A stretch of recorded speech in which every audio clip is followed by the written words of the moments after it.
Bonjour à tous, alors on se retrouve aujourd'hui pour une nouvelle vidéo. Alors une vidéo qui a été un peu compliquée pour moi, et plutôt une vidéo challenge. Ceux qui me connaissent savent que j'ai un gros souci, c'est que j'accumule énormément de leurres. Euh, voilà, et du coup, depuis que je peux pêcher en bateau, en fait, j'emmène énormément de leurres. Donc plusieurs fois on m'a dit ouais mais si tu devais choisir que 10 leurres, lesquels t'emmènerais, lesquels voilà, tu dois mettre 10 leurres dans ta boîte, lesquels tu utilises.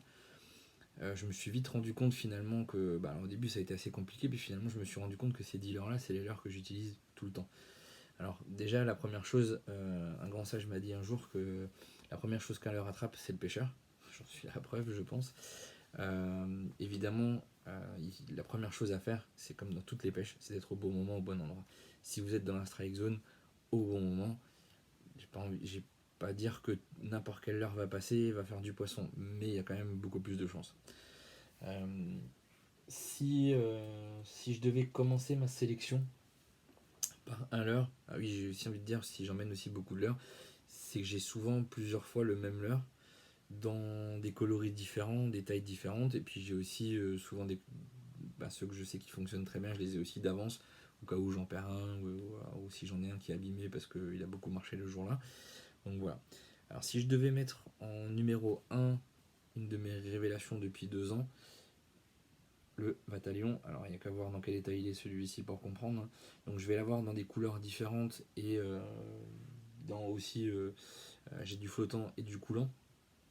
Alors c'est pas un leurre de prospection, c'est un leurre que je vais utiliser dans des zones où je sais qu'il y a du poisson, parce que souvent ça va les déclencher. C'est un leurre qui va pas nager très profond non plus, mais qui va quand même faire remonter des poissons sur 2-3 mètres d'eau, il va faire remonter les poissons sans souci. Après, je l'utilise aussi beaucoup parce que j'ai des problèmes de tendinite, donc moi le jerk c'est 5 minutes et puis je peux oublier. Donc c'est un bon palliatif aussi, et ce qui va faire que c'est un des leurres que je vais sortir quand même assez rapidement, puisque je vais pouvoir l'animer de manière assez saccadée ou linéaire, ce qui va me permettre effectivement de remplacer un jerk ou autre. Donc voilà, ça c'est vraiment le numéro 1. Alors j'aurais pu mettre celui-ci en numéro 1. Euh, c'est le One Up ici en texan. En texan, c'est quasiment là où je vais l'utiliser le plus souvent. Alors pourquoi? Parce que surtout en début de saison, là où je vais aller chercher les bordures, ça va me permettre de passer dans des endroits encombrés sans rester accroché, des herbiers, des roseaux, des choses comme ça, sans aller m'accrocher tout le temps. Donc c'est vraiment quelque chose de très polyvalent. Alors pareil, je vais varier les couleurs. Ici, je l'ai en blanc, je vais l'utiliser en chartreuse, en coloris naturel, en rose, etc. Je vais l'utiliser tout au long de l'année aussi, là en texan, après sur de la tête plombée, parce qu'on va pouvoir l'utiliser de manière très différente au niveau de l'animation. Ça peut être du linéaire, ça peut être des animations lentes, ça peut être du dents de scie, ça peut être racler le fond, ça peut être du linéaire simple, enfin voilà, on peut faire beaucoup de choses avec. Donc c'est vraiment le leur passe-partout pour moi. Aussi pareil dans deux tailles différentes, dans celui-ci la taille au-dessus, voilà, c'est un leur passe-partout. Ensuite, je mettrais bien le crankbait. Pourquoi? Parce que je vais m'en servir comme à l'heure de prospection. Et je vais aussi m'en servir sur des journées où la taille de mes leurres habituelles ne fonctionne pas. Ils veulent plutôt du petit leurre. Je vais sortir un crank. Alors là, je vais jouer sur les sonorités dans un premier temps. Alors je suis assez sonorité grave. Les premières que je vais sortir, c'est des bious avec des sonorités assez graves. Ensuite, je vais basculer sur de la sonorité plutôt aiguë, voire pas de billes du tout. Suivant l'animation, suivant ce qui va se passer en fait. Ensuite, ça va aussi me permettre sur des journées, par exemple, le silure, il y a des journées où il n'y a que cette taille-là qui fonctionne. Vous pouvez mettre plus gros, à part le bataillon de temps en temps, mais sinon, ils veulent rien savoir. Donc ça va vraiment me permettre aussi d'être très polyvalent, puisque ça va me prendre de la perche, du silure, du cendre. Enfin, j'ai déjà fait un peu de tout avec, du brochet évidemment. Voilà. Et puis quand la taille des brochets descend un petit peu et qu'ils veulent des portions peut-être un peu plus petites, voilà.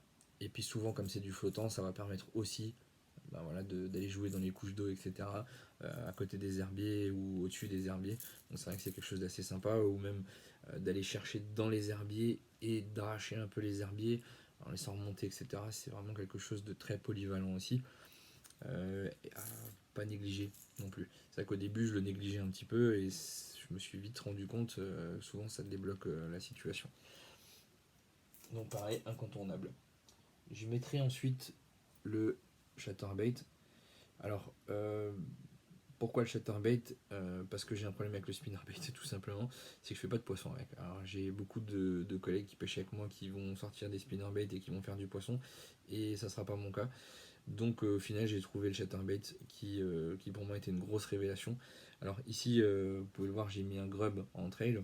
Je vais changer le trail au fur et à mesure. Le grub, pourquoi? Parce que ça va me permettre de freiner la neige et souvent les silures, etc. vont prendre à la descente. Donc ça va me permettre de faire une bonne animation à la descente aussi. Et de freiner l'heure. Et éventuellement, quand je dois passer sur des couches moins importantes, comme ça va le freiner, de passer au-dessus des herbiers, etc. Alors ça peut être du double grub, après, voilà, je peux changer assez facilement du Zender Pro Shad en petite taille ou des choses comme ça. Voilà. Mais ça va être très polyvalent aussi les journées où on va avoir du vent beaucoup, puisque c'est quelque chose qui est une grosse vibration. Donc les jours où il y a du vent, etc., c'est vraiment un l'air intéressant. Ensuite, Zender Pro Shad. Ça, c'est pour moi un incontournable dans tous ses coloris, du naturel jusqu'au Hot Lemon, au Fire Tiger, enfin voilà. Et dans toutes les tailles aussi, parce que ça va prendre de la perche, ça va prendre du cendre, ça va prendre du brochet, enfin, ça a un très bon rolling. Donc, c'est quelque chose que les poissons aiment beaucoup. Dans le même esprit, le Dexter Shad, voilà, qu'on présente plus non plus, hein, on le voit aussi, celui-là a déjà pris cher aussi. Euh, alors je les utilise plutôt de la même manière en fait, au final. Simplement, rapport qualité-prix, je privilégie le Zender Pro Shad. Donc voilà pourquoi. Mais c'est un incontournable pour moi aussi. Ensuite, le G-Bump de chez Gunky. Alors je m'excuse aussi pour le soleil, hein, aujourd'hui qui tape pas mal. Voilà. Le G-Bump, lui, va avoir un gros rolling et puis on voit au niveau de la souplesse du plastique, voilà, c'est pareil, un incontournable dans toutes les tailles. Alors je l'utilise dans tous les coloris aussi. J'utilise plus souvent en flashy simplement parce que j'ai tendance à sortir un Zender Pro Shad naturel d'abord. Et si ça prend pas, souvent je vais sortir le G-Bump et du coup je vais plutôt d'abord le sortir en coloris flashy. Donc souvent ça va déclencher et puis du coup j'utilise un peu plus le flashy pour ça. Mais très bonne neige. Ensuite, quand il va falloir aller chercher un peu plus profond dans la couche d'eau, j'aime beaucoup le répliquant de chez Fox. Parce que on voit la taille de la caudale qui est quand même assez impressionnante, qui va brasser beaucoup d'eau. Le fait qu'il soit plombé, qui va lui permettre de descendre quand même pas mal. Quand il faut aller chercher dans les couches d'eau, c'est pareil, je l'ai dans plusieurs coloris. J'ai choisi celui-ci parce que c'est le premier que j'avais. Et puis on le voit, il a déjà pris un peu cher quand même. Je l'ai déjà pas mal rafistolé. Donc voilà. Ensuite, incontournable aussi qui me déclenche souvent quand c'est sur off, un swim bait. Alors en l'occurrence ici c'est le FZ. Coloris un peu ardent comme ça, j'aime beaucoup. Un peu bleuté, avec des gros flashs lumineux, hein, c'est quelque chose que moi j'aime beaucoup sur les leurres dures. Donc voilà, qui m'a aussi déclenché pas mal de fois les situations. Alors, on le voit aussi, hein, il a pris cher aussi celui-ci. Et pour finir, le Whooper Plopper. Alors celui-là, petite dédicace à mon cousin qui m'a fait découvrir ce leurre. Alors très honnêtement, quand on l'a découvert ensemble, on n'y croyait pas une seconde. Et puis au final, je me suis dit, tiens, faut pas mourir bête, je vais en acheter un. Et le premier jour où je le sors, je lance 2 coups de manivelle, je vois le brochet sauter en dehors de l'eau, louper le Whooper Plopper. Et là, je fais une session de dingue sur 25-30 minutes.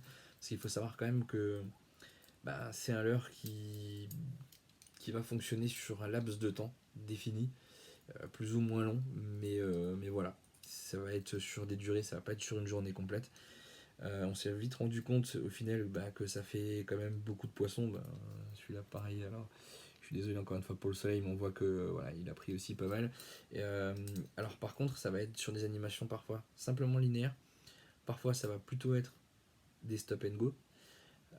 Parfois ça va être la taille qui va changer. Alors sur les coloris, très honnêtement, j'ai pas encore vu vraiment beaucoup de différence. Par contre sur la taille, oui, Il y a des journées où la petite taille va rafler tous les poissons, et inversement, des fois ça va être la grosse taille qui va prendre du poisson et l'autre ne fera rien. Et en étant sur les mêmes postes, sur les mêmes animations, etc. Donc la taille, parfois, vraiment, là, ça joue.